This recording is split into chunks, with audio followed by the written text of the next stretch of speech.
Yes, very vividly. My family was going on a holiday, a Christmas holiday in New Zealand. I grew up in New Zealand, to Christchurch, and it was a very cold summer. The weather was miserable. We were stuck inside a lot. Now, I was very fortunate to have a mother who read to me, not just through my childhood, but also through my teens. So she was the one that introduced me to many of the great classics. You know, she read me my first Dickens, my first Bronte, and so much more. And she was a huge Jane Austen reader. She adored Jane Austen.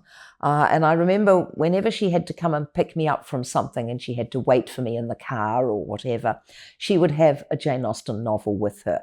And there would always be a smile on her face as she was reading. So I think even before I came to Jane Austen, I associated the reading of Jane Austen with pleasure because of my mother's smiles.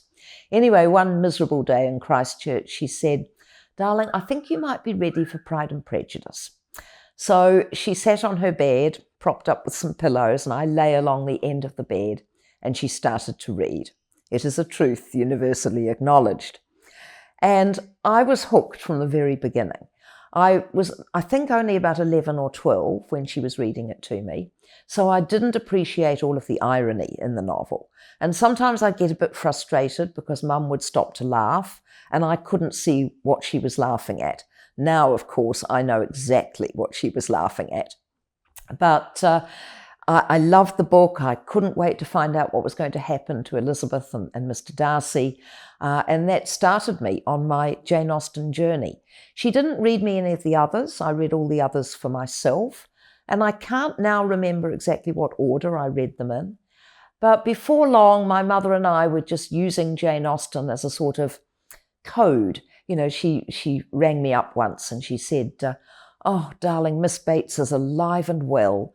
She'd been stuck for a whole weekend with a woman who didn't stop talking."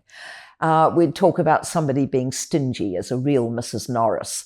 And neither of us needed to explain these things to the other. Jane Austen was just a language that we used when we were describing people. So I think the mutual joy that we both had in Jane Austen began from that day when she first read me Pride and Prejudice, and I have felt incredibly grateful to her ever since.